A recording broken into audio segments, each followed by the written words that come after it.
श्री अद्वैत गदाधर श्रीवासादि गौरभक्तवृंद। हरे कृष्णा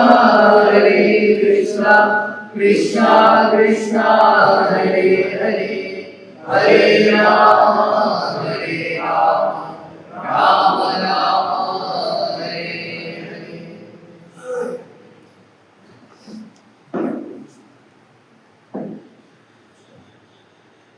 हरे कृष्ण।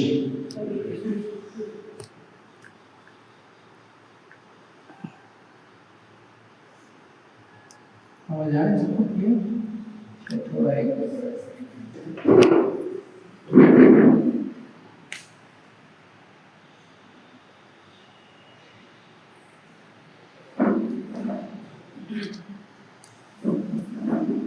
हरे कृष्ण।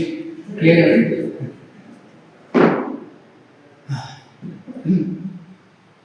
आज थोड़ा लेट हो गया हमको, मंदिर में कार्यक्रम था। महाराज आए थे वहाँ पे। His name is भक्ति रसायन सागर स्वामी महाराज, रशिया से। तो उनका लेक्चर था तो थोड़ा लेट हो गया।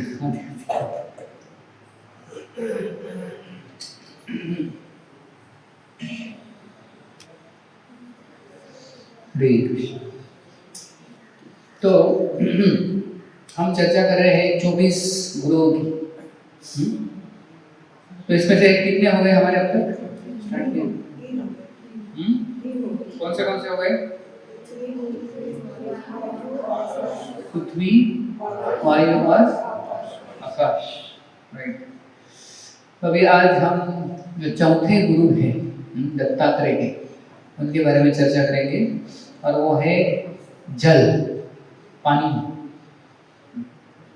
तो 24 गुरु दत्तात्रेय, पोस्टर में देखा होगा ना, 24 याद है सबको? धीरे धीरे जैसे हम कवर कर रहे हैं, लेकिन बहुत ही सीखने जैसा है दत्तात्रेय से। अवधूत ब्राह्मण 11वें स्कंद में उद्धव गीता के अंतर्गत ये कथा आती है, जहाँ पे ये अवधूत ब्राह्मण या जो दत्तात्रेय है वो अलग अलग लोगों से, अलग अलग चीज़ों से बहुत कुछ सीखते हैं। तो पृथ्वी से उन्होंने क्या सीखा? सहनशीलता। कैसे पृथ्वी सहनशील, इतने सारे लोग यहाँ पे रहते हैं, पृथ्वी सबको सहन करती है, और अलग अलग प्रकृति के लोग रहते हैं ना। सभी अच्छे नहीं होते, ज़्यादा बुरे ही होते। कलयुग में ज़्यादा बुरे होते, लेकिन पृथ्वी फिर भी सबको सहन करती है। और पृथ्वी के अंदर होल ड्रिलिंग ये वो क्या क्या लोग करते, फिर पृथ्वी सहन करती, सहनशीलता। और फिर वायु से क्या सीखा? चलते रहना है, चलते रहना है, वो एक है। और दूसरा क्या सीखा? हाँ, यानी अनासक्त रहना चाहिए। वायु क्योंकि बहती है, अलग अलग जगहों से बहती है, लेकिन वायु उससे प्रभावित नहीं होती, अनासक्त रहती। और आकाश से क्या सीखा? हाँ, समानता, समदर्शी, स्थित प्रज्ञ, ये सीखा। क्योंकि आकाश में अलग अलग चीजें होती रहती है, लेकिन आकाश उससे प्रभावित नहीं होता। तो कैसे जीवन के उतार चढ़ाव आते हैं, उससे कैसे हम प्रभावित ना हो, ये हमने आकाश से सीखा पिछले। तो इस बार जल से क्या सीखा अवधूत ब्राह्मण ने? तो वो यदु महाराज को कहे। ये संवाद चल रहा है दत्तात्रेय और यदु, जो यदु वंश यादव, उसमें से यदु राजा है, उनके साथ संवाद चल रहा है दत्तात्रेय। तो वो बोलते हैं जल से मैंने क्या सीखा? तो जल तो सबको जरूरी होता है ना, जल हमेशा लगता है। खाने को नहीं भी होगा तो ये जल चाहिए, जल बहुत इम्पोर्टेंट। तो जल से उन्होंने 3 चीजें सीखी अवधूत ब्राह्मण। तो एक तो है कि जल शुद्ध होता है और वो दूसरों को शुद्ध करता है। जैसे गांव में नदी होती है ना, तो हम अभी गांव की बात करें, शहरों की बावदान की बात करें। बावदान का जल कैसा होता है? शुद्ध या अशुद्ध पता पता नहीं, लेकिन ये गांव में कैसे जब नदी, कितने लोग गांव से हैं, बैकग्राउंड आपका गांव का, हाँ, जो नदी होती है उसका जल कैसे रहता है, हमेशा शुद्ध मिठड़ पानी होता है एकदम, कभी कभी उसका तो ये नहीं करता है नीचे तक, ऐसा पानी होता है, हमने देखा है गाँव। तो जो पानी होता है वो नहीं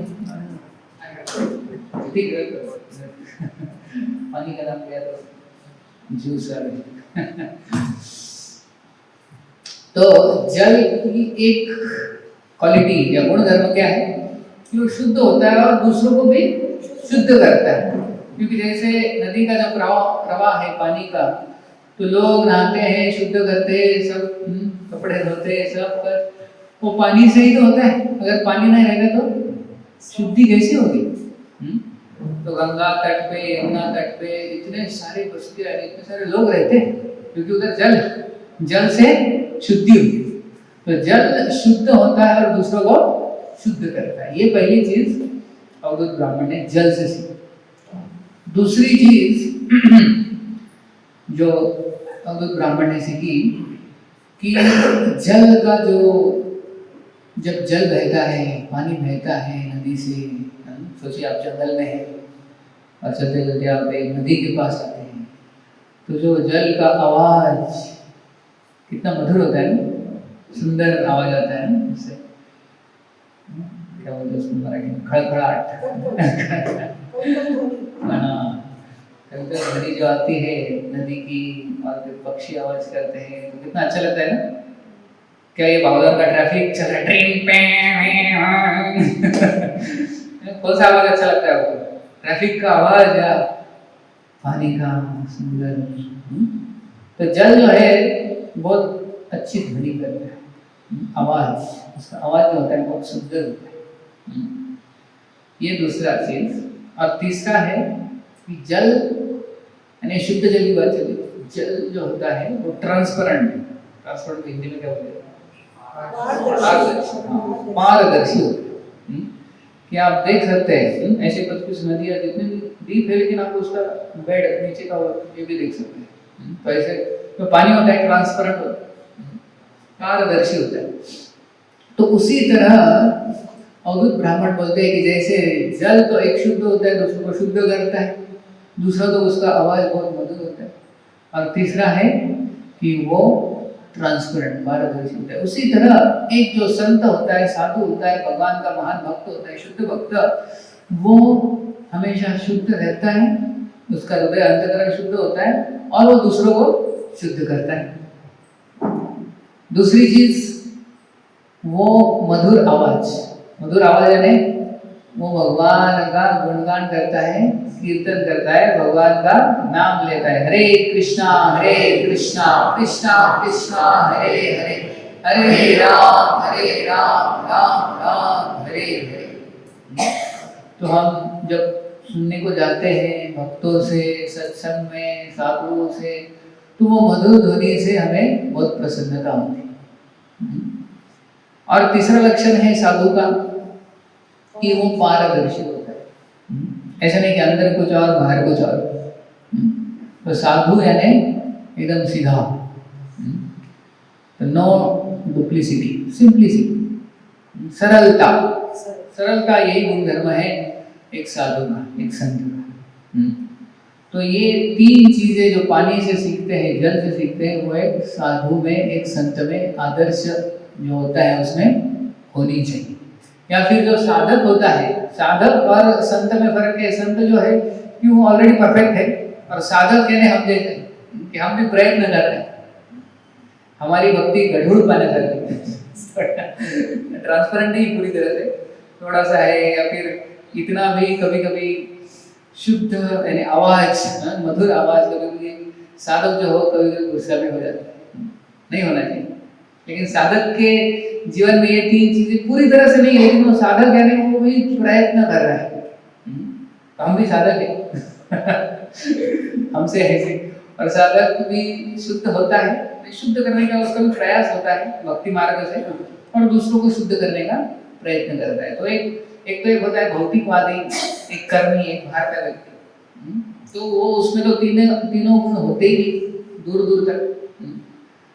लेकिन एक साधक होता है, वो प्रयत्न करता है ये गुण लाने का, उसका प्रयास होता है। हर रोज वो क्या करता है? प्रयास करता है। फेल भी होता है लेकिन फिर भी प्रयास करता रहता है, प्रयास करता रहता है। भक्ति मार्ग में प्रयास करना बहुत जरूरी है, तो उसको बोलते हैं साधक। और एक संत होता है, शुद्ध भक्त होता है, उसमें ऑलरेडी ये गुण होते हैं। ऑलरेडी सब ये 24 गुणों के हम गुण देख रहे हैं अलग अलग, उसमें ऑलरेडी यस्यास्ति भक्तिर् भगवती अकिंचना सर्वे गुणैस्तत्र समासते सुरा राम भक्तस्य कुतो महद्गुणा मनोरथेन सधावतो वही। तो ऐसा कहा है कि जो भक्ति करता है तो उसमें सारे अच्छे गुण ऑटोमेटिक आ जाते हैं।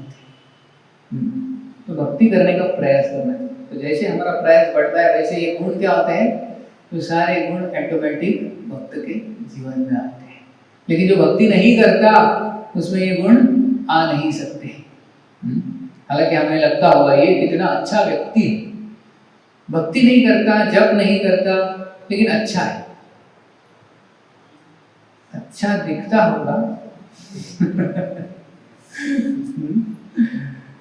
लेकिन ये एक बहुत महत्वपूर्ण चीज है कि जो भौतिकवादी है, जो भगवान की भक्ति नहीं कर रहा है, जो भगवान का भक्त नहीं है, उसमें चाहे कितने भी अच्छे गुण दिखाई देते हो, लेकिन वो अंदर से कुछ और ही होगा। वो आज या कल आपको पता चलेगा समय का अंतर है।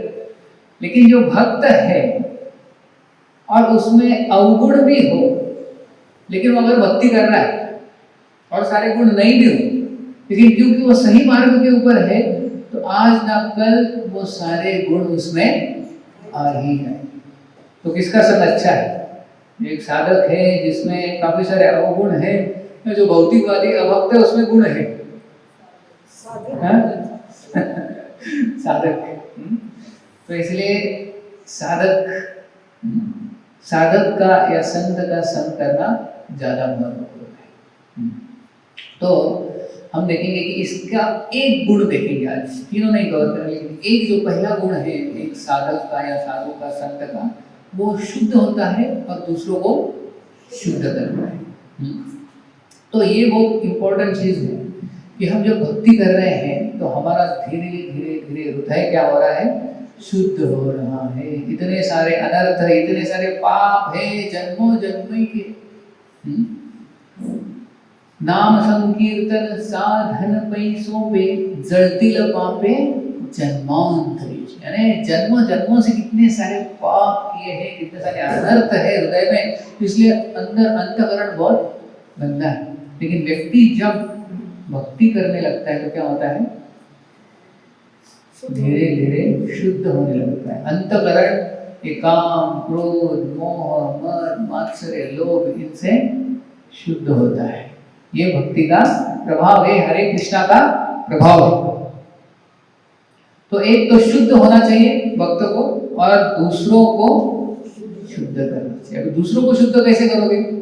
दूसरों को शुद्ध करना है तो हमें भी ये भक्ति का मार्ग, ये हरे कृष्णा महामंत्र, भगवत गीता का ज्ञान दूसरों को देना पड़ेगा। हमको जो मिला है वो दूसरों को देना पड़ेगा, तो दूसरे भी शुद्ध हो जाएंगे। तो पानी एक तो खुद शुद्ध होता है और दूसरों को भी शुद्ध करता है। तो उसी तरह हमें भी क्या करना चाहिए? खुद शुद्ध होने का प्रयत्न करना चाहिए भक्ति मार्ग से, और ये भक्ति का मार्ग दूसरों को भी देना चाहिए। और खासकर ये महीना नवंबर दिसंबर, ये स्पेशली इसके लिए हम बोलोगे कैसे? क्योंकि अभी जो all over the world ISKCON में क्या हो रहा है? Book distribution marathon. अब ये क्या है? Book distribution marathon. तो क्योंकि दिसंबर महीने में गीता जयंती आती है, मोक्षदा एकादशी, इस बार कौन सी तारीख को है? 1 दिसंबर। तो 1 दिसंबर को ये गीता जयंती, यानी 5000 साल पहले भगवान ने भगवत गीता अर्जुन को कुरुक्षेत्र के रणभूमि में बताई थी इसी दिन। तो उसको कितना समय हो गया? 5000 साल। लेकिन वो जो संदेश है भगवत गीता का आज भी उतना ही रेलेवेंट है जितना 5000 साल पहले। तो आज भी लोग भगवत गीता पढ़ते हैं। तो गीता जयंती के इस अवसर पे ऑल ओवर द इस्कॉन, पूरे वर्ल्ड में एक मैराथन का मंथ होता है जिसमें हम ये ज्ञान है, ये भगवत गीता है, लोगों को वितरित करते हैं, बांटते हैं। तो वैसे तो इस्कॉन पुणे में तो ऑलरेडी शुरू हो गया 15 नवंबर से। हम 15 नवंबर टू 15 जनवरी करते हैं यानी भगवान की कृपा और ज़्यादा बढ़ती है। तो वैसे तो 1 महीना, 1 दिसंबर, लेकिन कहीं कहीं फिर 2 महीने भी होते हैं। तो इसलिए आज हम चर्चा करेंगे कैसे ये भगवत गीता का ज्ञान बांटना कितना महत्वपूर्ण है। दूसरों को भगवत गीता का ज्ञान देके लोग जीवन में शुद्ध हो सकते हैं और शुद्ध होके मुक्त हो सकते हैं, इस भौतिक जगत से छूट सकते हैं। तो हमें भी छूटना है और लोगों को भी छुड़वाना है। कर्म बंधन के जाल में हम सब बंधे हैं। इतने सारे दुख, इतने सारे क्लेश क्यों आ रहे हैं जीवन में? क्योंकि कर्म से बहुत टाइट जकड़े, इतने सारे कर्म, इतने सारे कुछ पाप वगैरह किए हमने, उसके वजह से अभी हमारे जीवन में दुख और क्लेश आए। लेकिन अगर हम भगवत गीता का ज्ञान पढ़ते हैं, जीवन में लाते हैं और दूसरों को देते हैं, तो उससे तो हम भी छूट सकते हैं और दूसरे भी छूट सकते हैं कर्म के बंधन से। कितने लोगों को कर्म के बंधन से छूटना है? सबको छूटना है? क्या अच्छा लग रहा है इधर ही? हाँ, इधर जीना यहाँ, मरना यहाँ, इसके सिवा जाना। हाँ, ऐसा तो नहीं ना? ये भौतिक जगत हमारा एक्चुअल होम नहीं है। हमारा एक्चुअल घर, हमारा एक्चुअल निवास कौन सा है? भगवत धाम, गोलोक वृंदावन, जहाँ से हम आए। तो हमें फिर से वहां पे जाना है, वो हमारे जीवन का उद्देश्य। तो इसलिए इस महीने में हमें खुद को तो पढ़ना ही है भगवत गीता और दूसरों को बांटना है। तो भगवान भगवत गीता में कहते हैं, न च तस्मान् मनुष्येषु कश्चित् मे प्रियकृत्तमा भविता च न मे तस्मान् अन्य प्रियतरो भुवि। तो भगवान बोलते हैं कि जो व्यक्ति इस संदेश को दूसरे लोगों तक पहुंचाता है, भगवत गीता का संदेश दूसरे लोगों तक पहुंचाता है, ऐसा व्यक्ति मुझे बहुत बहुत बहुत प्रिय है। कि ना ही ऐसा व्यक्ति पहले इतना प्रिय था, ना ही अभी है, ना फ्यूचर में कभी रहेगा। भगवान तीनों टेंस में बोलते, तीनों काल में ऐसा व्यक्ति मुझे सबसे ज्यादा प्रिय होता है। कौन सा व्यक्ति? जो ये गीता का ज्ञान दूसरों को बांटता है। तो ये गीता जो है, इसके वजह से कितने लोगों का जीवन बदल गया। कितने लोगों को लगता है कि मैंने गीता पढ़ के हरे कृष्णा मंत्र चैंटिंग करके, जप करके, भक्तों के संग में आके, इस्कॉन में आके जीवन बदल गया। लगता है थोड़ा बहुत, थोड़ा तो एटलीस्ट थोड़ा थोड़ा एटलीस्ट प्रभाव दिख रहा है। तो देखिए, हमें जो बेनिफिट हो रहा है वो लोगों को भी मिलना चाहिए, है ना? कि हमें जो आनंद मिल रहा है इस भक्ति में, सत्संग में जो आनंद मिल रहा है, वो दूसरों को भी बांटना चाहिए। और ये आनंद ऐसा है, ये अमृत ऐसा है कि अगर आप दूसरों को बांटोगे तो वो और बढ़ेगा। ये ऐसा नहीं है कि मेरे पास 100 रुपए है, मैंने किसी को 50 दे दिए तो मेरे पास 50 ही नहीं। अगर आपके पास ये आनंद है, 100% है, आप उसको बांटोगे तो आपका 200% होगा। तो ये खूबी है इस आनंद की, इस ज्ञान की। तो ज्ञान, आध्यात्मिक ज्ञान बांटने से बढ़ता है। तो भगवत गीता जो है, ये जो ग्रंथ है, 5000 साल पहले भगवान ने बोला था। लेकिन भगवान बोलते हैं कि ये जो ज्ञान था, इससे भी पहले से भगवान बोलते हैं मैंने विवस्वान को ये ज्ञान किया था। विवस्वान कौन है? सूर्य देव, उनको लाखों लाखों लाखों साल पहले मैंने ये ज्ञान दिया। तो अर्जुन बोलते अरे लाखों साल पहले कैसे गए? मुझे मेरी उम्र और तुम्हारी उम्र तो सेम है, भगवान को बोलते हैं, और हम तो एक ही उम्र के, और लाखों साल पहले तुमने कैसे बताया? तो भगवान बोलते अर्जुन लाखों साल पहले तुम भी थे, मैं भी था, लेकिन तुम सब भूल गए, लेकिन मुझे सब याद है। मैंने ये ज्ञान लाखों साल पहले किसको दिया था? विवस्वान को। यही ज्ञान मैं आज तुमको दे रहा हूँ। तो ये आध्यात्मिक ज्ञान, भगवत गीता का ज्ञान जो है ये पहले से, और ये ज्ञान प्राप्त करके व्यक्ति जो है सारे पापों से मुक्त हो सकता है। इसलिए सबके पास भगवत गीता होनी ही चाहिए। कितने लोगों के पास भगवत गीता है? एज इट इज, जो एज इट इज यानी भगवत गीता यथारूप, भगवत गीता जशी आहे तशी, ये रखनी चाहिए। क्योंकि ये भगवत गीता क्या है? परंपरा में आ रही है। एज इट इज, उसका नाम ही as it is. As it is यानी भगवान ने जैसी बोली थी वैसे की वैसे, उसमें कुछ भी बदल नहीं है, चेंज नहीं। तो जैसे दूध, गाय दूध देती है, किसान दूध निकालता है, और जो हमारे पास दूध आता है पैकेट में, वो एज इट इज होता है या एज इट इज नॉट होता है?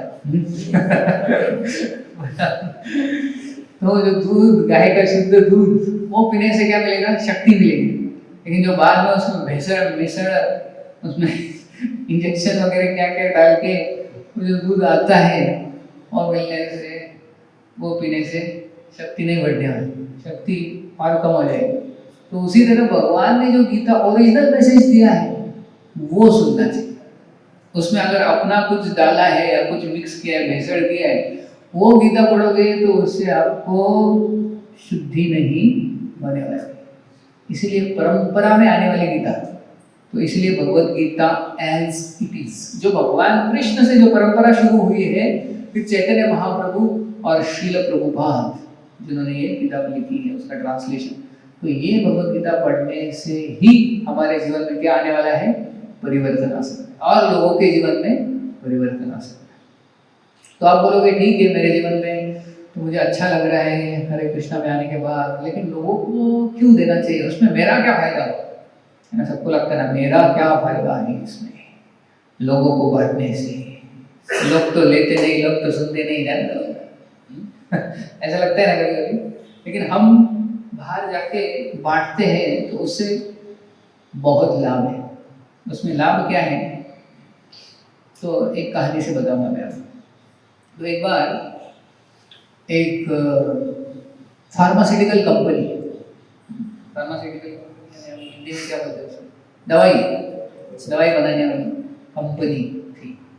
तो उसमें जो मैनेजर था उसने देखा कि अपना जो प्रोडक्शन है, वो प्रोडक्शन थोड़ा डाउन होते जा रहे हैं, बढ़ नहीं रहा है लेकिन घटते जा रहे हैं। दवाइयों का प्रोडक्शन कम हो रहा है। तो उसने सोचा बाप रे, ऐसा होगा तो कैसे होगा? दवाइयों का प्रोडक्शन क्या करना चाहिए, सोचता है। फिर उसको एक आइडिया आता है, यस, तो ये जो दवाई बनाने की कंपनी थी, इसका मैनेजर क्या करता है, ये सारे जो एम्प्लॉयज थे उनको सबको बुलाता है और बोलता है कि देखो तुमको आज से क्या करना पड़ेगा, ये दवाई तो बनानी ही है, लेकिन तुमको दवाई बनाने के बाद ये दवाई जाके गांव में जो भी पेशेंट्स हैं उनको देनी पड़ेगी, ठीक है? इसके साथ आपको ये भी काम करना है, ठीक है? तो आधा दिन ये क्या करते हैं, प्रोडक्शन करते हैं उसका एकदम, और फिर बाद में उनको बाहर भेजते हैं मैनेजर, जाके जो नीडी है, जो पेशेंट्स है, जो मरने वाले हैं, क्योंकि ये दवाई बहुत इंपॉर्टेंट थी कैंसर और इसके लिए, तो लोग जो मर रहे थे उनको तुमको जाके ये दवाई देनी पड़ेगी। तो ये फिर लोग प्रोडक्शन भी करते हैं, जाके दवाई देते भी है पेशेंट्स को।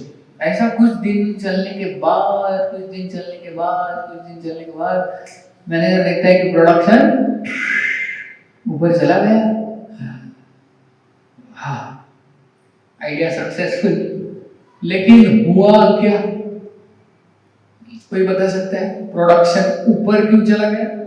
क्या जादू हो गया, क्या मैजिक हो गया?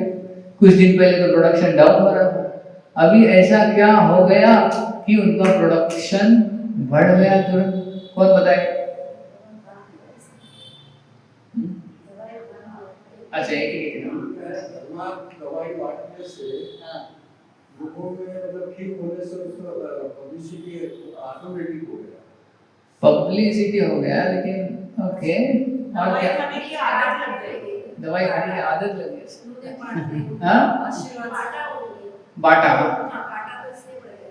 नहीं उनका ब्लेसिंग से ब्लेसिंग ब्लेसिंग नहीं, एक कारण है, सोचिए क्यों प्रोडक्शन बढ़ गया? ध्यान दिया इसलिए, हाँ, ध्यान दिया इसलिए, ध्यान दिया। अच्छा, डिमांड डिमांड ज़्यादा हो गई। तो दवाई लेके ठीक हो गए, हाँ, दवाई लेके ठीक हो गए, तो दवाई क्योंकि उनको जो बीमारी ठीक हो गया। हाँ, तो उससे प्रोडक्शन कैसे बढ़ गया?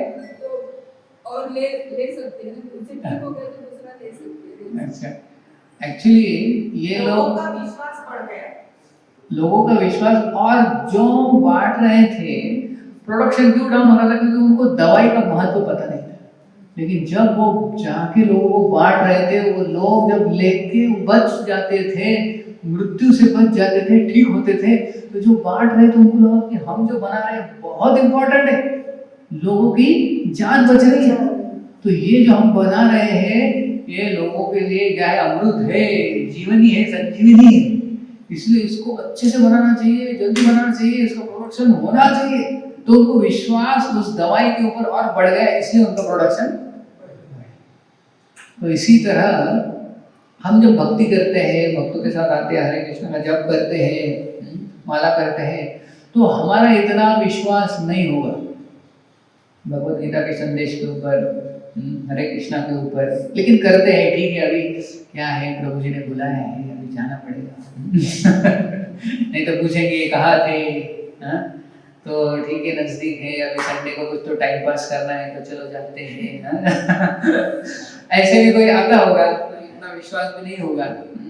लेकिन जब हम बाहर जाके लोगों को ये ज्ञान देते, भक्ति का ज्ञान, ये महामंत्र देते हैं, तो उससे क्या होता है? लोगों के जीवन में आनंद आता है, लोगों के जो कर्म बंधन छूट जाते हैं, तो उनको बहुत अच्छा लगता है, और लोगों को देख के, लोगों के जीवन में खुशी देख के हमारा विश्वास भक्ति के ऊपर बढ़ जाता है।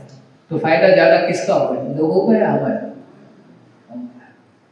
तो लोगों को ये ज्ञान बांटने से फायदा ज्यादा हमारा हो रहा है, क्योंकि हमारा विश्वास भगवान के ऊपर, हमारा विश्वास ये ज्ञान के ऊपर, भगवत गीता के ऊपर और बढ़ेगा, क्योंकि ये दिस इज वर्किंग। बाहर जाके हम दे रहे हैं और लोग ले रहे हैं, और लोगों के जीवन में आनंद आ रहा है, लोगों का जीवन बदल रहा है, तो ये देख के हमारा विश्वास भक्ति के ऊपर बढ़ता है। तो इसीलिए ज्ञान देना चाहिए। तो इसलिए हम ये जो 1-2 महीने का, खास दिसंबर का महीना, हमें ये ज्ञान दूसरों को बांटना है, और बेस्ट तरीका दूसरों को बांटने के लिए हम ये किताबें दें दूसरों को। तो आप देखेंगे इसको दिसंबर मैराथन, जो पूरे विश्व में इस्कॉन के लोग बाहर आके भगवत गीता पढ़ते हैं लोगों को। और आप बोलेंगे लेकिन हम तो क्या भक्ति में अभी आए हैं और हमें तो ज़्यादा पता नहीं है, और हम लोगों को क्या बोलेंगे, और लोग सच में लेंगे क्या नहीं, कैसे बताएं? लेकिन आप अगर बाहर निकलोगे, मदद डायरेक्ट किससे मिलेगी आपको? भगवान से। आपको सिर्फ क्या करना है? बाहर जाके लोगों को देने का प्रयत्न करना है। और हमने खुद देखा है कि भगवान मदद करते हैं। भगवान ने कहा है कि जो ये ज्ञान दूसरों को बांटता है वो मुझे सबसे ज्यादा प्रिय है। तो भगवान ऐसे व्यक्ति की मदद क्यों नहीं करेंगे? क्योंकि भगवान का मिशन क्या है कि सारे जीवात्मा मेरे पास फिर से आने चाहिए, और उसमें अगर कोई मदद करता है भगवान की सारे जीवात्मा को उनकी तरफ लाने की, तो भगवान उसको स्पेशल कंसेशन देते हैं, है ना? ऐसा नेटवर्किंग होता है ना, मार्केटिंग, कि आप अगर 5 लोगों को जोड़ देंगे तो आपको ये प्रोडक्ट फ्री में मिल जाए, है? आप अगर 5 लोग आओगे, 10 लोग आओगे तो आपको इतना कमीशन मिलेगा, आपको ये फ्री में मिल जाएगा। तो ऐसे भगवान का मार्केटिंग है। अगर आप लोगों को लाओगे भक्ति में जोड़ोगे, सत्संग में आएंगे लोग, आप अगर 10 लोग लाओगे तो आपको free ticket back home, back to Godhead. आम्ही जातो आमच्या गावात, तो आपको फ्री टिकट मिल जाएगा। कौन सा? गरुड़ एयरलाइंस का। चाहिए टिकट? चाहिए किसको चाहिए फ्री टिकट? कहीं सबको? गरुड़ एयरलाइंस का है, जेट एयरलाइंस का? गरुड़ एयरलाइंस का फ्री टिकट चाहिए तो हमको और लोगों को जोड़ना चाहिए और लोगों को ये ज्ञान देना चाहिए। और लोगों को ज्ञान देते हैं तो भगवान इसको स्पेशली इसको मैं लेकर। फिर जो व्यक्ति अगर शुद्ध भी नहीं हो पूरी तरह से 100%, तो भी भगवान बोलेंगे क्योंकि इसने इतने लोगों को लाया है, ये सिर्फ 50% ही शुद्ध है, मेरा 50% में डाल दो। भगवान अपना 50% जोड़ देते हैं। 40% ही हो गया है तो भगवान कितना जोड़ देंगे उसमें? 60%। लेकिन हमने कुछ किया ही नहीं, प्रचार ही नहीं किया, ये ज्ञान बांटा ही नहीं, और हमारा है सिर्फ 30%। तो भगवान डालेंगे क्या ऊपर का 70%? भगवान डालेंगे? सोचना पड़ेगा। इसने कुछ किया नहीं, प्रचार किया नहीं, ये इसको आने दो 100% खुद से। तो अगर हमें भगवान का ग्रेस, इसलिए क्या होते हैं ग्रेस, है ना? स्कूल में हम जब ग्रेस मार्क्स होता है ना, अगर कितने 100 में से 35 को पासिंग होता है, अगर किसी को 30 ही मिल गए लेकिन वो सिंसियर स्टूडेंट है और टीचर ने देखा है कि आता है रेगुलरली, सुनता है और अच्छा है, लेकिन किसी कारण की वजह से ठीक है 30 मिल गए तो क्या मिल जाता है ऊपर का? ग्रेस। 5 marks grace. तो ग्रेस मार्क अगर हमको चाहिए तो हमें भगवान को प्रसन्न करना पड़ेगा, उनके शुद्ध भक्तों को प्रसन्न करना पड़ेगा, ये ज्ञान बांट के, फिर ग्रेस मिलेगा। नहीं तो वो स्टूडेंट एकदम ढ है, क्लास में भी शरारतें करता है, क्लास में आता नहीं, कुछ नहीं, बातें करते रहते हैं, उसको 30 मार्क्स है तो टीचर देंगे 5 मार्क ऊपर है, इसका तो मैं और कम करूंगी। तो इसीलिए ग्रेस मार्क चाहिए तो हमें ये कार्य करना पड़ेगा। कौन सा कार्य? बाहर जाके लोगों को ये ज्ञान बांटना चाहिए। और साल भर नहीं करना है हमें, सिर्फ 1 महीना दिसंबर, क्योंकि दिसंबर जो है बहुत ही शुभ महीना है, क्योंकि इस महीने में गीता भगवान ने बोली गई थी। इसलिए ये गीता का ज्ञान जो व्यक्ति दूसरों को देता है ये बहुत ही शुभ कार्य माना जाता है दिसंबर में। बाकी समय में दोगे तो अच्छा ही, नहीं दिसंबर में स्पेशल मर्सी। स्पेशल मर्सी किसको किसको चाहिए? भगवान की चाहिए सबको। और स्पेशली श्रील प्रभुपाद, ऐसी भक्तिवेदांत स्वामी श्रील प्रभुपाद बोले थे अगर मुझे प्रसन्न करना है तो आप ये भगवद गीता का ज्ञान दूसरों को बांटो, ये किताबें बांटो। अभी आप किसी को बोलोगे भक्ति के बारे में कि तुम शरीर नहीं आत्मा हो और तुम भगवान के अंश हो, ऐसे आप प्रचार करोगे, उसका इतना प्रभाव नहीं होगा। लेकिन अगर उनको आप किताब दोगे, जो किसने लिखा है? ऐसी भक्तिवेदांत स्वामी श्रील प्रभुपाद ने, जो कि भगवान के शुद्ध भक्त है, अगर वो किताब देंगे और वो किताब अगर वो व्यक्ति पढ़ेगा और वही चीज पढ़ेगा कि मैं ये शरीर नहीं हूँ, मैं आत्मा, मैं भगवान का दास हूँ, भगवान का अंश हूँ, ये वो पढ़ेगा तो उससे उसके जीवन में परिवर्तन आएगा, हमारे बोलने से नहीं आने। इसलिए बेस्ट क्या है? किताबें दूसरों को दे दो, किताबें प्रचार कर लेंगे। और ऐसे बहुत सारे इंसिडेंसेस हैं, ऐसे बहुत सारे स्टोरीज हैं जो व्यक्ति किताब की वजह से बच गया, भगवत गीता की वजह से बच गया उसका जीवन। जैसे मैंने बोला था, आज हमारे मंदिर में एनसीसी में महाराज आए हैं, इन्होंने भक्ति रसायन स्वामी महाराज रशिया से, तो वो बता रहे थे कैसे लोगों का जीवन बदला है केवल भगवद गीता से। तो वो बता रहे थे इंसिडेंट कि रशिया उस समय में कम्युनिस्ट नेशन था। कम्युनिस्ट यानी बहुत ही कट्टर, यानी रिलीजन, धर्म, हरे कृष्णा कुछ नहीं चलेगा। अगर रशिया में उस समय अगर आप तिलक लगा के हरे कृष्णा जप कर रहे हो तो डायरेक्ट जेल में, कब बाहर आओगे पता नहीं।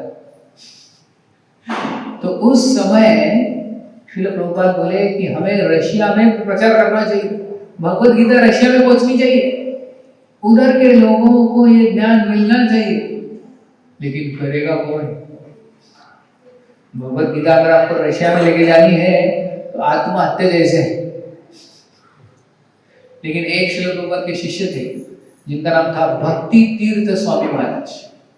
तो उन्होंने सोचा मैं लेके जाऊंगा भगवद गीता रशिया में। सब बोले बाप रे, रशिया में भगवद गीता, मरना है क्या? उधर के जो KGB एजेंट्स वो हमेशा सतर्क रहते, कौन कौन पकड़ के सीधा अंदर डाल देते। तो ये इन्होंने लिया ये टास्क, चैलेंज कि मैं लेके जाऊंगा, क्योंकि मुझे श्रील प्रभुपाद को प्रसन्न करना है, मुझे भगवान को प्रसन्न करना है। मैं भगवद गीता लेके जाऊंगा रशिया में। तो इन्होंने क्या किया, पूरा ट्रक भर दिया भगवद गीता से। भगवद गीता जैसी आई तैसी, एज इट इज, इंग्लिश में मराठी नहीं समझेगा तो पूरा ट्रक जिसमें हजारों की संख्या में भगवद गीता थी। और फिर वो ट्रक लेके वो खुद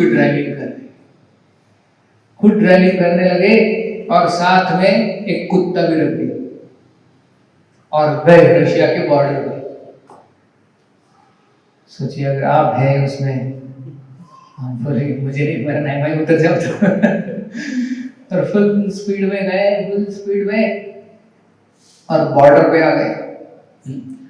बॉर्डर पे तो फुल सिक्योरिटी टाइप था रशिया उस समय ना, उसको बोलते थे आयन कर्टन यानी उसके पीछे क्या चल रहा है आपको पता भी नहीं चलेगा, क्योंकि इतना गवर्नमेंट स्ट्रिक्ट थी, कम्युनिस्ट, जैसे आजकल नॉर्थ कोरिया, चाइना, उस तरह का वातावरण था रशिया में। इसलिए उधर जाके हरे कृष्णा बोलना या कीर्तन करना या रथ यात्रा करना वगैरह यानी तो ये भक्त गए हमारे भक्ति तीर्थ महाराज, क्योंकि उनको इतना विश्वास था भगवत गीता के ऊपर, भगवान बचा लेंगे। तो गए सीधा बॉर्डर पे हेवी सिक्योरिटी था, उनको रोक दिया, रोको। तो आ गए, पुलिस आ गए, देखने लगे। पहले तो देखा ये व्यक्ति और उसके बाजू में कौन है, कुत्ता लेके आए।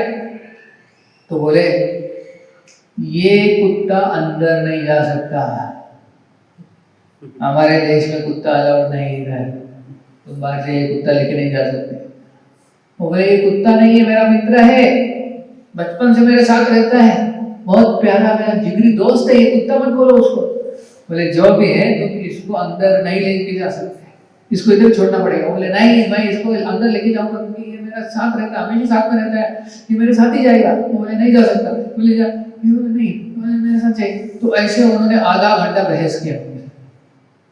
बाद में वो बोले ठीक है, कुत्ता नहीं जाएगा, नो प्रॉब्लम। तो कुत्ते को छोड़ दिया, कुत्ता गया बाहर, इधर उधर भौंक के चला गया। वो कुत्ते के पीछे पुलिस ऑफिसर चला गया, सबको लगा चलो, कुत्ते को तो छोड़ दिया। पुलिस बोले ठीक है चलो, कुत्ते को निकाल दिया, ये व्यक्ति कुत्ते को छोड़ ही नहीं रहेगा, चलो जाओ अंदर। गाड़ी बिना चेक किए हुए गाड़ी छोड़ दिया, और उसमें क्या था, भगवत गीता हजारों की संख्या में। और जो भगवत गीता अंदर गया रशिया में, लोगों को भगवत गीता मिला और लोग उधर के इतने आतुर थे ये ज्ञान के लिए, उनको मिला ही नहीं था ज्ञान। और जब रशिया के लोगों को ये भगवत गीता का ज्ञान मिला, आध्यात्मिक ज्ञान मिला, तो इतने आतुरता से पढ़ रहे थे, इतने आतुरता से उन्होंने स्वीकार किया। आज रशिया में भारत से भी ज्यादा इस्कॉन के मंदिर हैं।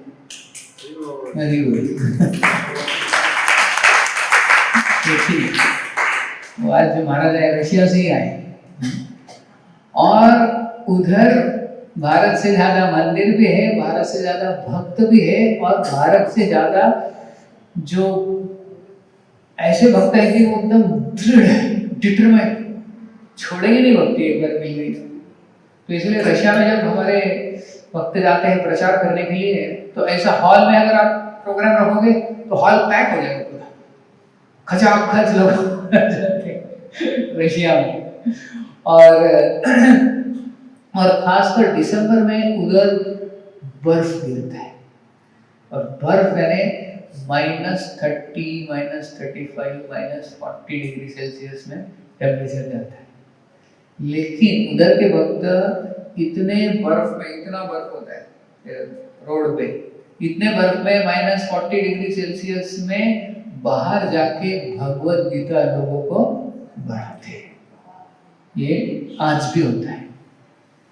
तो हमें तो ये लॉकडाउन में इतना बर्फ होता है नहीं ना, इतना हो गया नहीं ना नहीं ना, हमको तो इतना हम तो 0 डिग्री भी नहीं होता कभी। थोड़ी बहुत ठंडी होती है, उसमें आपको लगता है हाँ बहुत ठंडी है आज, हाँ आज सुबह नहीं उठेंगे।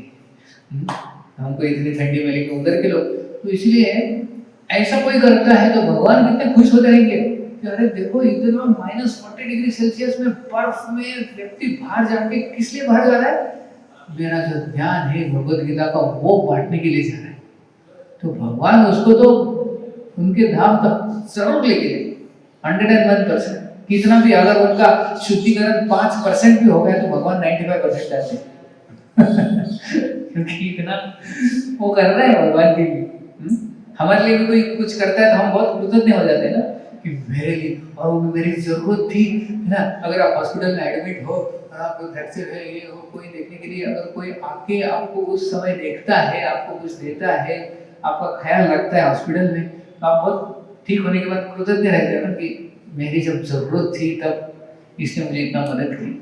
तो उसी तरह भगवान देखते हैं कि मेरे मिशन में कौन कौन मदद कर रहा है, तो भगवान उसको जरूर दी दिखाते, उसको ग्रेस मार्क, फुल ग्रेस देते इसलिए हिज डिवाइन ग्रेस। तो जिनको भगवान की कृपा प्राप्त है वो है हिज डिवाइन ग्रेस। हे चरणारविंद भक्तिवेदांत स्वामी श्रील प्रभुपाद। तो हमें भगवान को प्रसन्न करना है, भगवान के महान भक्तों को प्रसन्न करना है, तो ये सबसे बढ़िया तरीका है, लोगों को भगवत गीता बांटो, भगवत गीता दो। एक और एक इंसिडेंट बता रहे थे, ये अफ्रीका में हुआ। तो अफ्रीका में हमारे भक्त प्रचार करने के लिए गए थे, और वो थोड़े से अभी उधर बहुत सारे जंगल भी हैं अफ्रीका में। तो जंगल में चले गए, और उधर जंगल में एक डेंजर है अफ्रीका के कि उधर होते हैं कैनिबल्स। कैनिबल्स को क्या होते हैं हिंदी में? नरभक्ष। हाँ, नरभक्ष, नरभक्षक लोग रहते उधर, जो मनुष्य को ही खा जाते हैं अफ्रीका में, ऐसे आदिवासी है। तो इसलिए ये जब भक्त गए उधर भगवत गीता बांटने के लिए, तो जंगल में थोड़ा सा गए, उधर ये जो आदिवासी थे उन्होंने इनको पकड़ लिया। मैं तो अभी गए, आखिरी प्रार्थना बोल लो भगवान को तो ये भक्त को लेके गए, बोले चलो अभी आपको हम लंच के लिए बुला रहे हैं। लंच के आपका ही लंच होगा लंच के लिए है, लंच के लिए नहीं। तो ये भक्त डर गया, बोले क्या होगा, सत्य घटना है। गए तो उनके जो आदिवासी के जो लीडर थे मेन, उनके पास लगे, और वो बैठा था ऐसा एकदम ऊंचे सीट पे, और बाकी के उसके सब साथी वो सब अलग लैंग्वेज में, मतलब आदिवासी, सब किसको समझ में नहीं आ रहा है। जैसे वो बजाने लगे ड्रम, डूम डूम डूम डूम, किसी को तो लाया है बलि का बकरा, चलो आ गए। तो इनको लेके आ गए बांध के और सामने खड़ा कर दिया वो लीडर भी।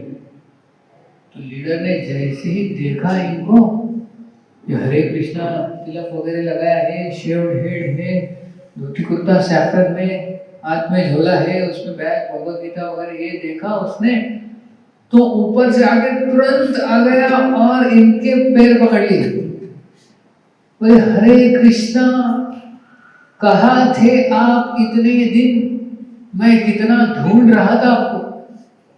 मुझे? किस लिए? खाने के लिए? नहीं, अरे आपको मैं ढूंढ रहा था क्योंकि कई दिनों पहले मुझे ये गीता मिली थी, किसी ने मुझे दी, और उसने अपने उस लॉकर से ये गीता निकाली। ये देखो, ये जो गीता है आपकी Gita, Hare Krishna Gita as it is, ये मुझे मिली थी, और ये पढ़ने का मैंने बहुत प्रयत्न किया। मैंने पढ़ी, लेकिन पूरी पढ़ी, एक बार पढ़ी, 2 बार पढ़ी, 3 बार पढ़ी, लेकिन समझ में नहीं आ रहा है। तो कृपया करके आप मुझे ये गीता सिखाओगे? मतलब उसी के लिए तो आया हूँ। तो बोले जरूर सिखाऊंगा, जरूर, क्यों नहीं। और बोले, वो बोला कि देखो मेरा ये बेटा है 12 साल का, इसको आप लेके जाओ, इसको असिस्टेंट बनाओ और इसको आपके जैसा बना दो। उसको बेटे को भी दे दिया डोनेशन में, इसको भी क्या करो, हरे कृष्णा बना दो, इसको प्रचार में लगाओ। और तब से ये जो भक्ति तीर्थ महाराज है, इनको उन्होंने क्या किया, उनके पूरे आदिवासी ग्रुप का नेता यानी लीडर घोषित कर दिया कि आज से ये हमारे राजा है, ये हमारे किंग है, क्योंकि इन्होंने हमें बचाए, आध्यात्मिक ज्ञान दिया, भगवत गीता सिखाई। तो हमारे भक्ति तीर्थ महाराज जब भी आते थे तो वो अलग पोशाक में आते थे कभी कभी, क्योंकि उन्होंने दिया था आदिवासियों को ऐसा टोपी वगैरह, उनको एक काठी देते थे वो, क्योंकि ये हमारे राजा है। आज भी मानते राजा उधर के लोग। तो उन लोगों का जीवन बदल गया है जो कि नर भक्षी थे, वो आज शुद्ध बन गए, हरे कृष्णा का जप कर रहे हैं, आदिवासी नर भक्षी अफ्रीका के जंगल में। सोचिए। ऐसे है, ये है भगवत गीता की शक्ति। तो लोगों के जीवन में क्या आ सकता है, परिवर्तन आ सकता है, इतनी शक्ति है गीता में। तो इसलिए हमें जो मिला है हमने दूसरों को देना चाहिए, उससे उनका भी फायदा है, हमारे भी फायदा है, और पूरे समाज का फायदा है। तो इसलिए इस्कॉन पुणे टेम्पल में भी, और इस्कॉन पुणे से जितने सारे सेंटर्स कनेक्टेड है, जैसे बावदान है, विशाल नगर है, कोथरूड है, जहाँ जहाँ पे भी प्रचार होता है इस्कॉन एनवीसीसी की तरफ से, सबने टारगेट्स लिया है कि हम 5000 गीता बांटेंगे दिसंबर में, हम 10,000 बांटेंगे, और पूरे एनवीसीसी टेम्पल का 3 लाख टारगेट है। कितना? 3 लाख भगवत गीता बांटने का दिसंबर महीने में। तो ऑलरेडी शुरू हो गया है, अलग अलग भक्त अलग अलग दिशाओं में गए हैं। अभी मुझे भी जाना है अगले हफ्ते, हम जा रहे हैं गोवा। तो गोवा में हम क्या कर रहे हैं, स्कूल्स में जाके भगवत गीता बांट रहे हैं। गोवा में एक टीम गए, कर्नाटक, तो ऑल ओवर गए सब भक्त, अभी मंदिर से अलग अलग जगह पे जाके गीता का वितरण कर रहे हैं। टारगेट है 3 लाख कम से कम। तो इसलिए मैंने सोचा बावदान में भी कुछ टारगेट लेना चाहिए, है ना? कितने लोगों को लगता है लेना चाहिए या नहीं? क्या दिसंबर में तो इतनी ठंडी होती है प्रभु जी, और हमें तो घर में बैठना ही अच्छा लगेगा, बाहर कौन निकलेगा। तो हमें थोड़ा सा कंफर्ट जोन से बाहर आना चाहिए। किसके लिए? भगवान के लिए, भगवान का संदेश देने के लिए। सुबह मत निकलो, दिन में निकलो, ठंडी है तो शाम को निकलो, लेकिन हर एक व्यक्ति ने अगर 10 गीता का भी टारगेट ले लिया तो कितना हो जाएगा? हम कितने लोग हैं नॉर्मली? शायद 50-60 लोग तो आते हैं। तो हर एक व्यक्ति ने अगर 10 भगवत गीता में बांटूंगा यानी हमको ऐसा नहीं करना है कि वो गीता फ्री में देंगे। आप एक्चुअली फ्री में भी दे सकते हैं, लेकिन प्रॉब्लम क्या है, अगर फ्री में देते हैं तो लोग उसको सीरियसली नहीं लेते, लोग उसको ऐसे फेंक देंगे। तो गीता हम मिनिमम अमाउंट जिसको उसको प्रिंटिंग कॉस्ट जो रहता है उतना लेते हैं। तो हम अनाउंस करेंगे भगवत गीता का। Santosh Prabhu, what is the cost of Gita? Marathi 180, Hindi 200 और इंग्लिश 250। 180, 200 एंड 250 तो ऐसे प्राइजेस हैं। तो अगली बार हम संडे को क्या करेंगे, हम भगवत गीता लाएंगे काफ़ी सारी, और हर एक भक्त एटलीस्ट कितने लेके जाएंगे, 10 बड़ा टारगेट है, कुछ भी नहीं है। 10 गीता आपको एक महीने में लोगों को देनी है, और लोग लेते हैं। आप अगर बाहर जाओगे, जो बहुत ही नीडी लोग होते हैं, अरे हमको चाहिए गीता, कहाँ है, और लोग देंगे। लोग कितना पैसा खर्च करते हैं, अगर आप बाहर होटल में जाओगे तो कितना पैसा खर्च होता है एक समय का, अगर आप बाहर खाना खाओगे तो 500 से 500 क्या 500 1000 हो जाता है ना। गीता का प्राइस तो उससे भी हाफ है, 200 ज़्यादा नहीं है ना। हम बाहर खाना खाओगे या कहीं पे ट्रैवलिंग करोगे, बाहर घूमने जाओगे, कहीं पे जाते हो, मूवी को जाओगे तो भी उतना आसानी से खर्च होता है। गीता का वैल्यू कितना है, गीता का तो वैल्यू कर नहीं सकते, लेकिन 200-250 एनीबडी के लिए, तो इसलिए हमें प्रयत्न करना है। तो हम नेक्स्ट टाइम हम लाएंगे गीता नेक्स्ट संडे। तो हर एक व्यक्ति से निवेदन है कि आप लीजिए और बांटने का प्रयत्न कीजिए, प्रयत्न करना है। भगवान क्या देखते हैं, प्रयत्न। भगवान ये नहीं देखते कि तुमने कहा कितना टारगेट है, आपने कितना प्रयत्न किया है। जैसे प्रभु रामचंद्र ने देखा कि वो गिलहरी थी, छोटी सी खलुतई, वो क्या कर रही थी, ब्रिज बनाने के लिए छोटे छोटे कंकड़ डालते। अभी उससे ब्रिज बनाना है तो कितना समय लगेगा वो कंकड़ डालते डालते। हनुमान जी क्या कर रहे थे, बड़ा बड़ा पर्वत आके वो डाल रहे। तो हनुमान जी चल आज क्या है, इससे कुछ होने वाला है, मैं नहीं देखो इतना बड़ा पर्वत में है। भगवान बोले, हे हनुमान जी देखो, जितना तुम सेवा कर रहे हो, जितना तुम प्रयत्न कर रहे हो, उतना ही वो गिलहरी भी प्रयत्न कर रही है। मुझे रिजल्ट से कुछ लेना देना नहीं है, मुझे किससे लेना देना है, तुम कितना प्रयत्न करते हो वो मुझे पसंद करता है। तो इसलिए जितना गिलहरी उतना ही हनुमान जी पसंद करते हैं। तो इसलिए हमें प्रयत्न करना चाहिए, भले लोग ले ना ले, हमने प्रयत्न करना चाहिए, और लोग लेते हैं। तो हमें बहुत सारे अनुभव है ऐसे कि लोग कैसे ये गीता लेते हैं, उनके जीवन में कैसा परिवर्तन आता है। हम बस पार्टी में भी जाते हैं, बस लेके जाओ गांव में, 8-10 भक्त जाते हैं बस में। बस में पूरा व्यवस्था होता है, जिसमें खाना बनाना भी होता है और किताबें भी बैठती है, और बस के ऊपर एक पानी का टंकी भी होता है। तो जाओ कहीं पे रात में, कहाँ पे भगवान मंदिर सब जगह पे होते हैं आजकल, जो मारुतिचं मंदिर, ह्याचं मंदिर, शिवजीचं मंदिर, ह्याचं मंदिर, गांव में जाते हैं, उस मंदिर में रुक जाते हैं, रात में रुको, खाना बनाओ बस में, और फिर सुबह निकलो। बस ऊपर बड़े बड़े स्पीकर्स है, हरे कृष्णा लगा देते हैं, लोग आते हैं, गांव में जाते हैं तो आ जाओ, स्टॉल खोलते हैं, भगवत गीता लोग हजारों में लेते हैं। हम खुद जाते हैं, जहाँ पे ठिकाना नहीं है कि रात में कहाँ रुकेंगे, खाना कहाँ बनेगा, लेकिन उसमें बहुत आनंद आता है, जो कि हमारे घर में बैठ के फिक्स टाइम पे खाना मिलेगा, फिक्स टाइम पे इधर सोना भी है, उसमें इतना आनंद नहीं है। लेकिन बाहर जाके, गांव में जाके, जहाँ पे रुको, कहीं भी रुको, ठंडी है, ये है, लेकिन उसमें जो आनंद आता है लोगों को भगवत गीता बांटने में, वो बहुत ज़्यादा है। तो हमारा एक बस पार्टी ऑलरेडी गए कर्नाटक, तो ऐसे 2-3 बसेस हमारी जाती हैं, अलग अलग जगह पे जाके गांव में जाके भगवत गीता। गांव में आप देखेंगे, देखा कि लोगों के पास यानी बहुत गरीब से गरीब व्यक्ति भी आता है और पैसे देकर बोलता है कि भगवत गीता दे, भगवत गीता पाए। तुम्हें पता है भगवत गीता की क्या वैल्यू है। तो लोगों के जीवन में परिवर्तन इसी चीज से आ सकता है, और किसी चीज से आ नहीं सकता। आध्यात्मिक ज्ञान। तो एक रियल केस है जो कि पिछले साल दिसंबर में हुआ था, मैराथन के समय तिरुपति में। तिरुपति गए कोई? गए? तिरुपति में घटना हुई है, रियल इंसिडेंस है।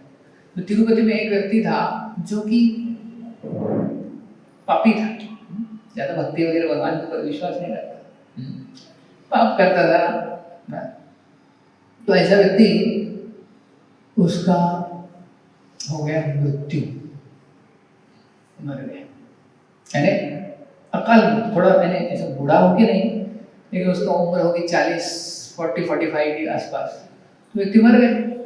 तो उसके सारे घर वाले, फैमिली वाले सब आए और उसको स्मशान लेके गए। स्मशान में वो रहता है ना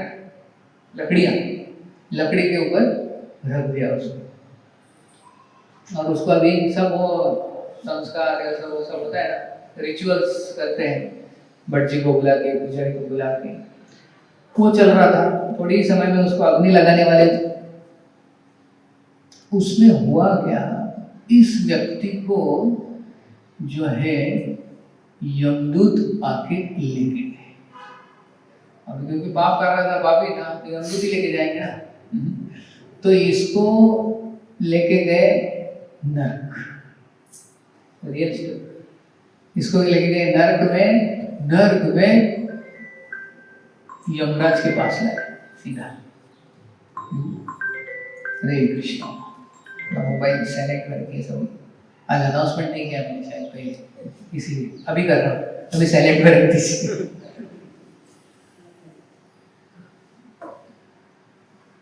तो यमराज के सामने जब लेके गए तो यमराज ने देखा फाइल, रॉन्ग नंबर, गलत व्यक्ति को लेके आए हो। अरे इसको नहीं, इसके बाजू वाले को लेके आना था। क्या पागल लोग, अरे ठीक से बोला था, एड्रेस दिया था, इधर के व्यक्ति को लेके आना, तो गलत व्यक्ति को लेके आए। ऐसा समझ में नहीं आ रहा है, डांट दिया यमराज ने यमदूतों को। सॉरी हो जाता है कभी ओवर टाइम हो रहा है ना ज्यादा, लोग मर ही रहे हैं। तो ये बोले ठीक है, वो जाके छोड़ दो इसको, जहां से लाया जल्दी से। तो यमदूत लेके आए इसको। तो अभी आते आते ये व्यक्ति पूरा एकदम भयभीत, क्योंकि यमराज को देखा, यमदूत को देखा, नरक देखा। और भागवतम में वर्णन है 28 प्रकार के नरक है, और नरक में क्या क्या यातना होती है भागवतम के 5वें स्कंद में आप पढ़ोगे तो आपके रोंगटे खड़े हो जाते। उसका वर्णन आज नहीं करूँगा लेकिन खतरनाक तरह के नरक होते हैं जो पापी व्यक्ति। तो इसमें थोड़ी सी झलक मिल गई उसको, क्योंकि उधर से गया, उधर से आया, थोड़ा समय तो लगा ना उसका जाने आने में। तो उसने सब देखा, लोग कैसे चिल्ला रहे हैं और किसी को गरम तेल के कड़े में उबाला जा रहा है, किसी को ऊपर से डाला जा रहा है, किसी को प्राणी नोच के खा रहे हैं। तो ऐसा वो उसने दृश्य देखा, बहुत डर गया। तो ये जागते वक्त यमदूतों को बोलता है कि एक प्रश्न का उत्तर दोगे क्या? क्या है? कि अभी तो मैं जा रहा हूँ फिर से, लेकिन मुझे ये बताओ, अगर मुझे तुम्हारा फिर से दर्शन नहीं करना है तो क्या करना पड़ेगा? ये इसका उत्तर दे दो प्लीज, क्योंकि मुझे तुम्हारा और तुम्हारे बॉस का दर्शन नहीं करना है फिर से। मुझे सच में जानना है, सच में जानना है, मुझे जानना है, प्लीज बताओ। बोले तुम जैसे ही जाओगे सबसे पहले जाओ और एसी भक्ति वेदांत स्वामी श्रील प्रभुपाद की भगवद गीता ले लो और वो पढ़ो। उसने लिखी है कौन सी? एसी भक्ति वेदांत स्वामी की कौन सी? Bhagavad Gita as it is, ISKCON temple. वो जैसे अभी वो उसका शरीर कहाँ पे था? चिता के ऊपर, और सब वो सब सब जैसे ये अंदर उसको छोड़ दिए हम तो ने उठ गया उधर। जो लोगों ने देखा भूत भूत सब भाग गए। अरे मैं भूत नहीं हूँ, मैं जिंदा हूँ, अरे रुको रुको।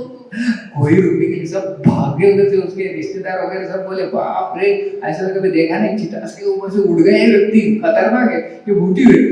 अरे मैं कोई सुधी नहीं होगा, छोड़। उधर से जो उठा वो सीधा तिरुपति इस्कॉन टेम्पल में आ गए। गले में हार था, ऐसा हार नहीं था, लास्ट में डाला वो कपड़े, वो ऐसा रेड लगाते हैं, कापूस वगैरह सब निकाल लिया। वो है एक्चुअल सत्य घटना। फिर हमारे भक्तों को मिला उधर, बोले तुम कहाँ से आ रहे हो? स्मशान से आ रहा हूँ। इधर कैसे आना हुआ? बोला कि जल्दी से मुझे ये व्यक्ति की ऐसी भक्ति वेदांत स्वामी की भगवत गीता चाहिए। हाँ देता हूँ, ये लो।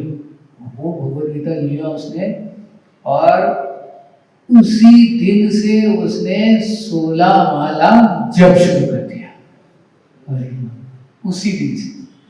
फिर बोले अरे क्या हो गया, कुछ तो बताओ। फिर उसने बोला कि आप इसका यकीन नहीं करोगे क्या हुआ मेरे साथ।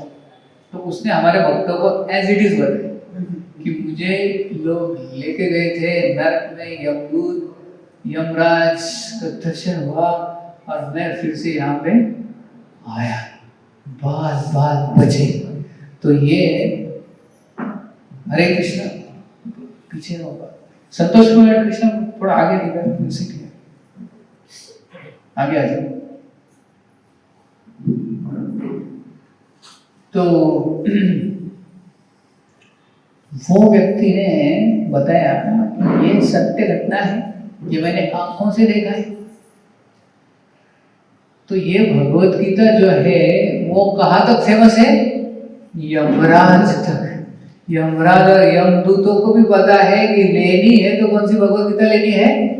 इसी भक्ति वेदांत स्वामी श्रील प्रभुपाद की Bhagavad Gita as it is. तो इतनी शक्ति है, ये मैं झूठ नहीं बोल रहा इधर बैठ के, ये सत्य घटना है। तो लोग नरक से बच सकते हैं भगवत गीता लेके, भगवत गीता पढ़ के। तो हमें तो खुद तो बचना ही है, लेकिन लोगों को भी बचाना है। कितने लोगों को लगता है कि हमने लोगों को बचाना चाहिए? दूसरों को लगता है दूसरे लोगों को भी देख के बचाना चाहिए, ये ज्ञान देके। अगर लोग नर्क से बच रहे, नर्क जाने से बच रहे, तो कितना best activity, best welfare activity है। इससे बड़ा पुण्य और कोई नहीं। देखिए कोई कपड़े देगा, कोई खाना देगा, कोई हॉस्पिटल खोलेगा, उससे सबसे पुण्यवान जो चीज है वो भगवत गीता देना है। जैसे बाइबल में स्टोरी आती है कि एक बड़ा अमीर व्यक्ति होता है, उस अमीर व्यक्ति का एक बेटा होता है। वो बेटा अपने पिताजी के साथ झगड़ा करता है और बोलता है कि मुझे आपके साथ नहीं रहना है, मुझे मेरा हिस्सा दे दो, मुझे जाना है। पिताजी बोलते अरे तुम्हारा तो है सब कुछ, इधर ही रहो, ये सब कुछ तुम्हारा, एकलौते बेटे हो। बोला नहीं, मुझे तुम्हारे साथ नहीं रहना है, मुझे अकेले रहना है, अलग से रहना है, मेरे दोस्तों के साथ रहना है, I want to enjoy separately. तो पिताजी बहुत समझाने का प्रयत्न करते हैं, बहुत समझाने का प्रयत्न करते हैं, लेकिन मानता नहीं। तो पिताजी उनको बोलते ठीक है, ये ले लो, कुछ धन संपत्ति दे देते। बेटा वो पैसे लेकर जाता है, दोस्तों के साथ पार्टी करता है, इतने सारे दोस्त आते हैं, कोई पार्टी, ये खाओ उधर, ये वो, एक दिन, 2 दिन, 3, 10 दिनों के बाद पैसा खत्म। जैसे ही पैसा खत्म हो गया, वैसे ही दोस्त भी खत्म चले गए। बाप रे, अब इसके पास कुछ पैसे नहीं, खाने के लिए पैसे नहीं, रहने के लिए पैसे नहीं, पहनने के लिए कुछ पैसे नहीं है, तो बहुत गरीब। वो फिर रास्ते पे आ गए, रास्ते पे भीख मांगने लगे। एक अमीर धनी करोड़पति का बेटा रास्ते पे भीख मांग रहा है। तो तभी ये जो पिताजी थे, उसका एक दोस्त आता है, गाड़ी में जा रहा था, वो देखता है अरे इस लड़के को मैंने देखा है कहीं, हाँ अरे ये तो मेरे दोस्त का बेटा है, रास्ते पे कैसे आ गया, भीख मांग रहा है, इसकी हालत देखो। तो वो क्या करता है, वो नजदीक के एक दुकान में जाके उसको कुछ खाना खरीद के उसको खाने के लिए देता है। ये लोग खाओ, क्या हालत बना के, ये लोग खा लो, तो खा लेता है। फिर ये व्यक्ति चला जाता है। फिर अगले दिन एक और गाड़ी आती है, वो दोस्त देखता है अरे ये तो मेरे दोस्त का बेटा है, उसके कई सारे दोस्त थे अमीर व्यक्ति, ये तो मेरे दोस्त रास्ते में आ गया, इतना अमीर, क्या हो गया इसका, बेचारा कपड़े नहीं पहनने के। तो वो क्या करता है, अच्छे नए वस्त्र कपड़े दुकान से खरीद के उसको देता है, ये पहनो, अच्छा पहनो है, क्या गरीब की तरह भिखारी की तरह कपड़े। तीसरा दोस्त आता है, देखता है कि अरे ये तो मेरे दोस्त का बेटा है, क्या हालत बना के रखी है। तो वो जानता है, उसको बोलता है चलो मेरे साथ, उसको उठाता है, गाड़ी में डालता है और लेके जाता है उसके पिताजी के पास और बोलता है कि ये तुम्हारा बेटा, देखो इसकी हालत क्या हो गई और बहुत पछता रहा है ये, अभी इसको फिर से स्वीकार करो, ये तुम्हारे साथ रहना चाहता है, ये अभी अच्छा हो गया, सुधर गया। तो पिताजी देखते हैं मेरा बेटा, उसको गले लगते हैं, उसको आलिंगन करते हैं, दोनों रोने लगते हैं, फिर पिताजी उसको रखते हैं अच्छे से। तो अभी तीनों दोस्त में कौन सा बेस्ट दोस्त है? हाँ, पहला, दूसरा या तीसरा? क्यों?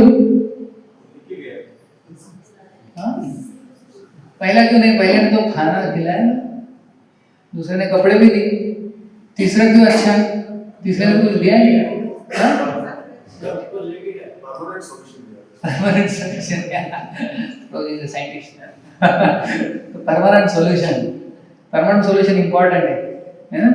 तो टिम खाना दो या कपड़े दो या हॉस्पिटल खोलो, बड़े बड़े हॉस्पिटल भी खोल दिए, उसमें क्या करते लोग, किसी को बीड़ी तंबाकू, ये जिसको कैंसर हो गया वो जाता है उसमें, वो अच्छा हो जाता है, अरे मुझे कैंसर हो गया था, क्यों तंबाकू खा के, कैंसर ठीक हो गया हॉस्पिटल में, बाहर आता है तो क्या करता है, फिर से तंबाकू खाने लगता है। तो हॉस्पिटल खोल के आपने पुण्य किया है या पाप किया है? बड़ा प्रश्न है लोगों का पाप करने की। तो आप ये यानी हम जो ये चीजें करते हैं, खाना कपड़े हॉस्पिटल, ये कैसे है और टेम्पररी। लेकिन अगर व्यक्ति को भगवान के साथ जोड़ देते हो, ये ज्ञान देके उसको भगवान की भक्ति देते हो, तो उसमें सब कुछ आ जाता है ना। पिताजी उसको कपड़े भी देंगे, उसको खाने को भी देंगे, सब कुछ दे देंगे ना ऑटोमेटिक। तो तीसरा दोस्त बेस्ट है। तो उसी तरह सबसे पुण्य का कार्य कौन सा है? लोगों को ये ज्ञान दो, भगवान से जुड़ो, भगवान सब दे देंगे। तो बाकी चीजों से आप बोलेंगे आप तो फिर प्रसाद भी खाने को देते हो, लेकिन वो नॉर्मल खाना नहीं है, क्या है? प्रसाद है। उससे भी व्यक्ति जो है उसकी भक्ति जागृत होती है प्रसाद खाने से। इसलिए नॉर्मल खाना नहीं देते हम। कौन सा खाना देते हैं? जो भगवान को अर्पण किया, जो प्रसाद, वो खाने से व्यक्ति भगवान का स्मरण करता है, भगवान से जुड़ जाता है। तो इसलिए सबसे अच्छा कार्य क्या है? लोगों को आध्यात्मिक ज्ञान देना। तो इसलिए आप सभी से निवेदन यही है कि हम ये दिसंबर महीने में बावदान से भी हम कुछ टारगेट लेंगे भगवत गीता डिस्ट्रीब्यूशन के लिए। तो अगले टाइम हम काफ़ी सारे भगवत गीता लाएंगे। ऐसा नहीं होना चाहिए कि इतना भर के लाया और उतना ही लेके फिर से जाना पड़े मंदिर। हम लेके आ जाएंगे, लेकिन आपको उसको खाली करना है। आप लेके जाओ, आपको पेमेंट अभी नहीं करना है, आप फिर बांटो गीता। दिसंबर के एंड में आप जब बांटोगे ये 10 गीता दोगे और फिर तब आप फिर पेमेंट कर सकते हो, यानी आपको क्रेडिट में मिल जाएगी भगवत गीता। आप ये गीता लेके आप बांटो लोगों में, पड़ोसी है, मित्र है, उनको बताओ गीता के बारे में। गीता क्या बताना चाहिए? गीता में बोलना चाहिए कि गीता में ये ज्ञान दिया है कि हम शरीर है या आत्मा, मृत्यु के बाद क्या होता है, पुनर्जन्म होता है या नहीं, जीवन में दुख क्यों आते हैं, जीवन का उद्देश्य क्या है, जन्म मृत्यु के चक्र से बाहर कैसे निकल सकते हैं, इसका सॉल्यूशन है भगवत गीता में। और भगवत गीता के कुछ पिक्चर्स दिखा सकते हैं अंदर के। तो इतना ही बोलना है आपको, 2-3 मिनट ही बोलना है, ज्यादा नहीं। श्रील प्रभुपाद बोले थे कि भगवत गीता यानी 24 कैरेट गोल्ड है। गोल्ड के बारे में ज्यादा एडवर्टाइजमेंट करनी होती है क्या? ये ले लो, कोई अभी बड़ा ज्वेलरी शॉप है तो कोई बाहर रुकता है कि अरे आजा आजा, इधर सोना मिल रहा है, सोना है, आ जाओ इधर हीरे मिल, एडवर्टाइजमेंट करना पड़ता है। जैसे सब्जी मार्केट में इधर ऐसे करते हैं क्या? वो सबको पता है कौन सा है वो बड़ा ज्वेलर, PNG वगैरह है, वो ज्यादा एडवर्टाइजमेंट नहीं, उनको सबको पता है कि सोना चांदी हीरे होते हैं, उसको एडवर्टाइजमेंट करना नहीं होता, सबको पता होता है उसकी वैल्यू। तो वैसे ही भगवत गीता की वैल्यू सबको पता है, हमको सिर्फ थोड़ा सा बताना है, आपको 2-3 मिनट लोग लेते हैं। तो आप डरिए मत कि हमने ऐसा कभी किया नहीं है और ये क्या है, लोग क्या कहेंगे, फिर हम हमारा इमेज क्या होगा, हमारा इमेज तो सोसाइटी में ऐसा है, हम तो बहुत महान है, और हम जाके रास्ते में अगर लोगों को ऐसे भगवत गीता बांटेंगे तो क्या बोलेंगे सब लोग। लोग तो वैसे भी कुछ ना कुछ बोलते रहते हैं।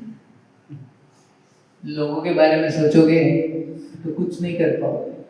पता है वो स्टोरी पता है कि नहीं आपको? बेटा और बाप और गधा इन दोनों को वो गधा लेके जाते हैं खरीद के, बाप बेटा तीनों चल रहे थे, गधा चल रहा था, बाप भी चल रहा था, बेटा भी चल रहा था।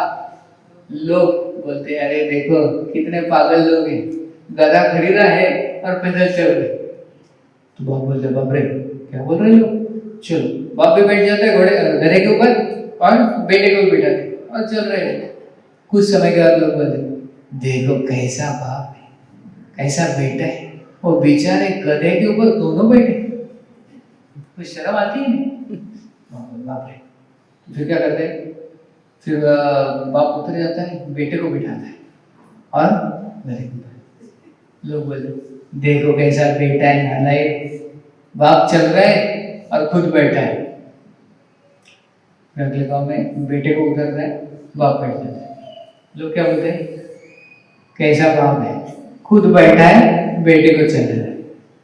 और मैंने सब कॉम्बिनेशन ट्राई किया दोनों बैठे थे दोनों उतरते। यानी लोगों का मुंह बंद करना पॉसिबल, लोग बोलते रहे, तुम कुछ भी करो लोग बोलते रहेंगे। इसलिए हमें देखना है कि भगवान क्या बोल रहे हैं, भगवान खुश है या नहीं, श्रील प्रभुपाद खुश है या नहीं, वो देखना है। अगर गीता बांटने से, ये ज्ञान देने से अगर वो खुश है तो समाज कुछ भी कहे, हमको क्या, हमको तो कभी कभी लोग बोलते हैं टक ले हमको क्या है, भगवान प्रसन्न है, लोग कुछ भी बोले। कई कई में तो बहुत इंसल्ट भी करते हैं, कभी कभी हार भी पहनाते हैं, हमको क्या, भगवान के लिए हम कर रहे हैं। तो भगवान प्रसन्न हो रहे हैं ना, बस वो देखना है, लोग क्या कह रहे हैं क्या नहीं, हमको क्या। तो इसलिए इस महीने में हमें प्रयत्न करना चाहिए। तो कितने लोग लेंगे अगले time 10-10 Gita at least next time लेंगे? नहीं अच्छा कुछ अमाउंट, कुछ गीता एटलीस्ट 5 तो गीता, 5 गीता पर है, हाँ ले लेंगे? लाएंगे अगले टाइम हम गीता या नहीं? कितने लेंगे हाथ खड़ा? अच्छा थोड़ा देख, अच्छा 5 गीता एटलीस्ट, बाकी के भी ले सकते हैं, 5 गीता तो कुछ भी नहीं। 5 गीता एक महीने में अगर आप बांटोगे तो इससे आपको बहुत लाभ, 5 लोगों के जीवन आप बदल दोगे। तो नेक्स्ट संडे हम गीता लाएंगे, आप कृपा करके आप सभी ले, ऐसी विनंती है, इससे आपका भी लाभ है और दूसरों का भी लाभ होगा। तो ये है भगवत गीता का जो ज्ञान है ये बांटने से महत्व होता है, ये बढ़ता है। तो जैसा पानी शुद्ध होता है और दूसरों को शुद्ध करता है, उसी तरह एक भक्त ने क्या करना चाहिए, खुद तो शुद्ध होना है लेकिन दूसरों को भी शुद्ध करना चाहिए। और शुद्ध करने का सबसे बढ़िया तरीका क्या है, भगवत गीता दे दो। ठीक है? तो आप सभी ऐसा नहीं होने देगा अगले समय कोई नहीं आएगा, मुझे आज गीता लाने वाला खाली हॉल खाली, आएंगे ना अगले संडे हम गीता लाएंगे। आप ले लीजिए अपने सामर्थ्य के हिसाब से, और इस Bhagavad Gita book distribution marathon जो है दिसंबर महीने का, इसमें मदद कीजिए, भगवत गीता का वितरण कीजिए और भगवान की कृपा प्राप्त कीजिए। ठीक है? शायद अगले संडे डेट क्या है, 30 है ना, उसके अगले दिन ही गीता जयंती है। तो बहुत अच्छा दिन है, संडे को आप गीता लेके जाइए घर पे। ठीक है? तो हम यहीं पे अंत करेंगे। किसी को कुछ प्रश्न वगैरह है आज के इस विषय पे? नहीं, आज शायद कम आए लोग, तो आप सभी का धन्यवाद कि हर संडे आप आ रहे हैं यहाँ पे और कार्यक्रम हो रहा है सक्सेसफुली स्वामी विवेकानंद हॉल में। तो ऐसे आते रहिए और अपने जीवन को सार्थक बनाइए। बहुत बहुत धन्यवाद। हरे कृष्णा। श्रीमद् भगवद गीता की, गीता जयंती की, श्रील प्रभुपाद की जय। तो हमारे आज के प्रसादम स्पॉन्सरशिप जिन्होंने किया है उनका नाम है वसंत घाड़गे प्रभु। तो यस, तो हम उनका धन्यवाद देंगे आज का प्रसाद स्पॉन्सरशिप करने के लिए। कृपया करके आके यहाँ पे गिफ्ट ले लीजिए। तो एक बार सभी ने हरे कृष्ण महामंत्र बोलना है, जोर से हाथ ऊपर, हरे कृष्णा कृष्णा कृष्णा हरे हरे, हरे राम राम राम हरे हरे। धन्यवाद। DRDO में थे पहले, रिटायर्ड साइंटिस्ट। तो मुझे बहुत आनंद हो रहा है कि साइंटिस्ट भी आ रहे हैं, हम क्या करें। और आज हमारे शुभम प्रभु का आज बर्थडे भी है। हमारे भक्त शुभम, उनका वार्ड दिवस है। कहाँ गए? अच्छा, तो शुभम प्रभु, मानिक प्रभु, हमारे संतोष प्रभु, कृष्णा, ये सब जो भक्त है यहाँ का अरेंजमेंट करते हैं, इसलिए हमारा प्रोग्राम चल रहा है एवरी संडे। ये चेयर्स लाना, लगाना, सेटअप करना, आपको दिखता होगा ज़्यादा नहीं है, लेकिन इसके लिए उनको 1-2 घंटा पहले आना पड़ता है, सब अरेंजमेंट करना पड़ता है। तो वो यहाँ पे सेवा करते हैं। फिर प्रसाद बनाना, यहाँ पे वॉइस है, यहाँ पे हमारे सूर्य दत्ता कॉलेज है, वहाँ पे हमारा फ्लैट है, भक्त रहते हैं, वहाँ पे प्रसाद वहाँ पे बना के यहाँ पे लाते हैं। तो ये बच्चों की वजह से हमारा प्रोग्राम चल रहा है। अगर ये मदद नहीं करेंगे तो मैं अकेला इतना कुछ कर नहीं सकता। तो ये 8-10 बच्चे सब हमारा सेटअप अरेंजमेंट संडे का प्रोग्राम करते हैं। तो शुभम प्रभु हमारे मेन हनुमान जी तो गए कुछ अरेंजमेंट करने के लिए। तो उनका जो बर्थडे है उनके लिए भी हम एक बार हरे कृष्ण महामंत्र बोलें, हरे कृष्णा कृष्णा कृष्णा हरे हरे, हरे राम राम राम हरे हरे। ठीक है, अगले टाइम हम भगवद गीता लाएंगे, तो आप कृपया करके आप भगवद गीता जरूर लीजिए बांटने के लिए।